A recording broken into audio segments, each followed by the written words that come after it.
Hi, Karen. How are you today? Good. How are you? Doing well. Day off and wanted to take some time and do this with you. Yay. I'm so excited. I'm so blessed to be able to talk with you today about the 40th anniversary of the first cask finding in The Secret of Treasure Hunt. And I am so excited to talk with you exclusively today and let us all pick your brain and your memories and for you to tell us all about how this crazy little book has inspired you and then maybe in some ways transformed you, but we are here for it. So I wanted to start off and just say, first of all, thank you for taking the time to talk with me and talk with and let everybody kind of have a little peer into, you know, your story. How did you find out about this book to begin with? It all started when we were like 18, 19 years old in high school, and we were the nerdy, geeky kids that played Dungeons and Dragons. I was my character, I was an 11th level fighter cleric magic user. My name was Kryzmol, Kryzmol. Love it. In my best friend, he was most of the time he was the dungeon master, and his birthday was coming up, and I wanted to get him something cool for his birthday. And I was working downtown. I would grab the Tribune every day and read the arts and entertainment section, and I saw this book review for The Secret. And I read through it and I thought this would be a cool gift. I was like, treasure hunt, gems, gnomes, elves, things like that. I thought this would be really cool. Yeah. And I saw the picture. I went to the bookstore. I looked through the pictures, and I was like, "This is really cool." So I bought it for him for his birthday. And when he unwrapped it and everything, my Eric was like, "That's pretty cool." And we were all looking at it, and Eric was so intrigued he wanted to go and buy his own book. So he bought his own book, and then I bought one for myself. My brother bought one, and one night Eric was looking through the pictures and he saw the water tower for Chicago. And he tells the story about he living at home with his mom and his sister, and he was in a bunk bed, and he said he sat up and hit his head on the bed, and he's like, "Oh, I got to call these guys." That's awesome. And we all looked in the picture. This was long before you had cell phones and like group, adding a call. Yeah. To call each other back and forth on the pickup phone with the cord on it, right? Right. So that's when we first started getting into it, and we had dug a few holes. Eric actually dug more than Dave and myself, or the three of us combined. So they were in. They were like, they don't think you're crazy. I mean, they were on board. Yeah, no, we were all on board for it because after we walked through Grant Park one of the first times, you see the archway, you see, L sits. You're standing right in Grant Park, right there where L sits. It's Lincoln. I mean, how do you miss that? Yeah. So you have the word Congress. People make reference to the Congress Hotel. But yeah, that's how we got into it. I bought him the book as a birthday present. That is awesome. And that's how we got into it. And it took us about a year. And we had dug like half a dozen holes down there. So whenever you're walking through the poem and you say, to the left of where L sits, and so you're looking at Lincoln and you're like, okay, we got to go to the left. There's a lot of debate, I think, in some of the other poems that are a little bit more tedious and intricate in that finding what is almost kind of like it's wordplay, but also here is a clue that you're reading. So it's a literary clue, but then you have to make it visual as well. And like you had said, where M and B. So when we were talking about walking through it and you guys thought M and B meant something else. We did. Also in the painting is the silhouette of the bowman or the spearman. Yeah. What, but Man and that Beast. was the other clue. Yeah. So as you walk through there, that's what you see. You see him, and it's like one almost leads to the other. Because if you were in Grant Park, starting with Congress, people, like I said, people thought it was the Congress Hotel. The big red letters on the hotel up there says Congress Hotel. Also, though, the expressway 290 comes into Chicago, and it turns into Congress Parkway. That's what I wondered. I was like, is this the Parkway is in correlation with where, as you're walking, if that was affiliated with it? If it was what? If that was the portion that was affiliated with the poem versus the hotel. Well, you know what? We never really noticed the hotel. We just, because when we're driving down, Right. we're coming off the expressway, and the speed limits drop and it becomes Congress Parkway. Mm-hmm. So as you drive down Congress, we went parked, and then as you're walking, and to Congress R is known, we always thought it was the railroad, or the Rock Island, which is the railroad that runs underneath Congress Parkway. So, and to Congress Parkway, the railroad Rock Island is known as they cross. So that's what we thought it was, and we thought M and B stood for Man and Beast. And we found out many years later that in another interview that Byron had verified that M and B stood for Mozart and Beethoven. So now when you go back and you look at Mozart and Beethoven, does the poem make more sense to you now? It does. It really does. So if you start with the water tower on Michigan Avenue that verifies it in Chicago, if you start there and then you go to the Bowman, that would be the next clue. Mm-hmm. That would bring you down to Congress. Mm-hmm. And then as you walk through the park, there's Lincoln. And then another thing is the end of 10 by 13. People comment, oh, it was buried 10 feet from the box and 13 feet from the archway.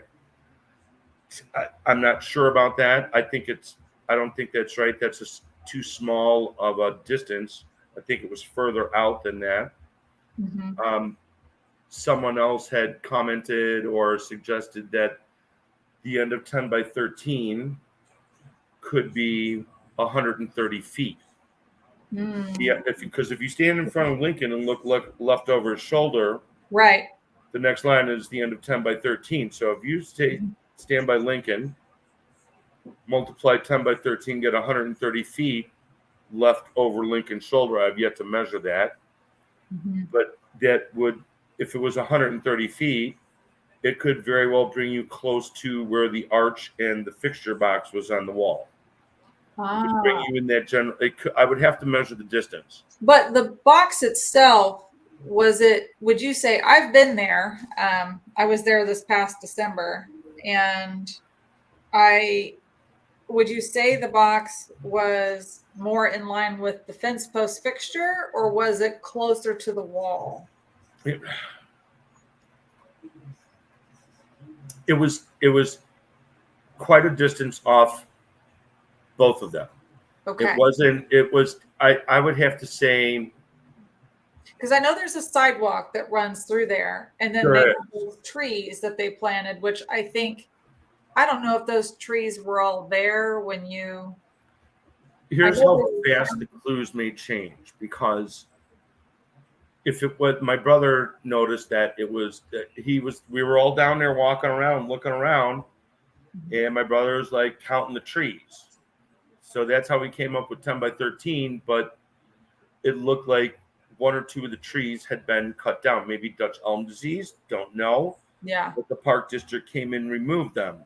But you could see there used to be a tree there. Mm-hmm. So even within 1 year of the book being published, some of the if Yeah. 10 by 13 meant the trees. Trees. The physical clues have changed, Yeah. even within the first year.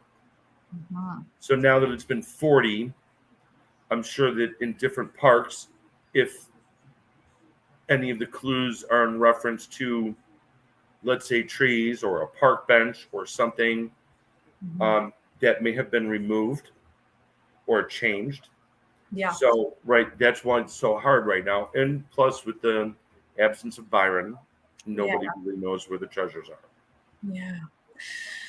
In that line, in that line of thought, when you thought you'd figured it out, and so you had to write out your solve and then mail it to Byron, because obviously we didn't have the internet, we didn't have, you know, like I'm talking to you, you're in Chicago, I'm in Indy, like we're having this conversation, and 40 years ago, this was impossible. right. So, so it was really snail mail. It was like waiting, like sending it off with your 15-cent stamp and like, waiting for a response. And so, he responded back to you via mail, right? Or Um, I, as far as I recall, as much as I can remember, I think we had contacted them. Um, I had called the office and by phone. asked to speak with. Did your screen just dim for some No, reason? it might have changed a little bit depending on lighting in your window or something. Okay, Sometimes it'll it shift. looks okay. Yeah. So I had called, and I can't remember if I spoke with the secretary, and she said something about there's not one in Chicago, and so we kind of dropped it for a little bit, but we were so convinced, Yeah. and also on top of it, here we are, like suburban kids, Sure. 20, 30 miles out from the city of Chicago. Yeah. We're digging holes in Grant Park. Yeah.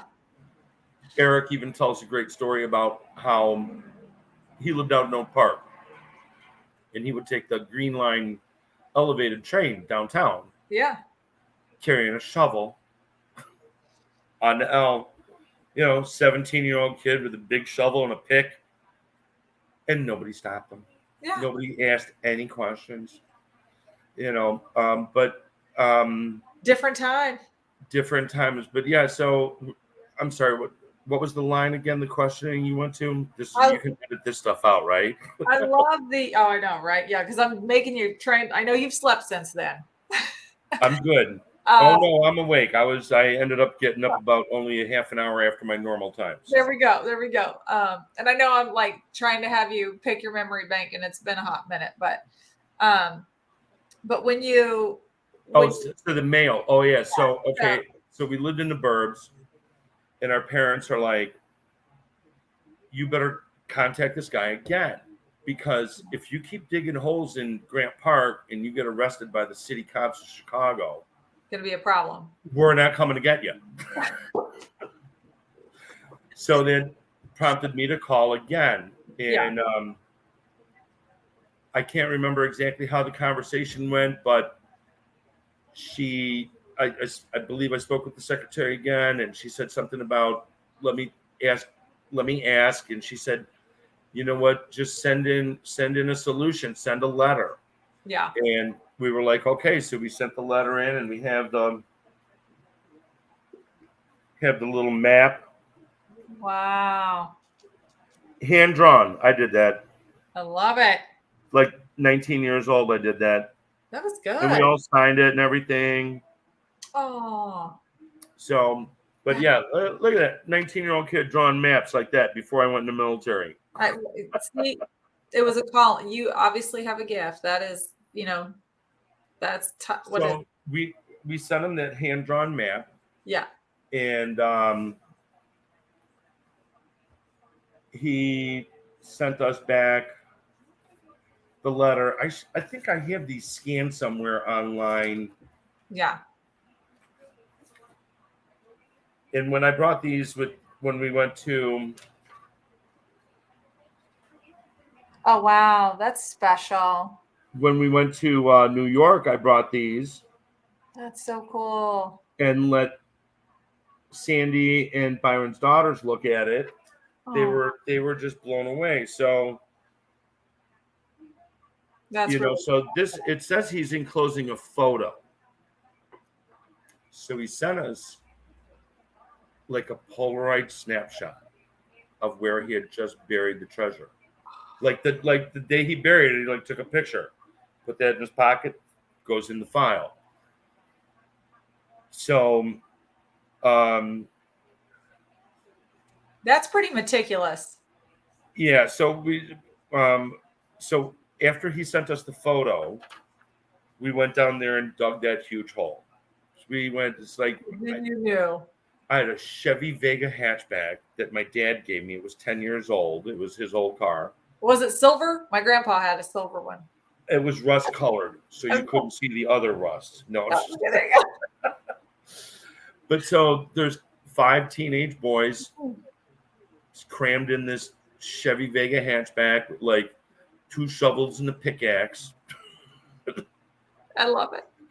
And we drove down and parked in the Grant Park garage, whatever, and got our digging tools, and we went down there and we're digging this hole and digging this hole, and it was so big we could stand in it.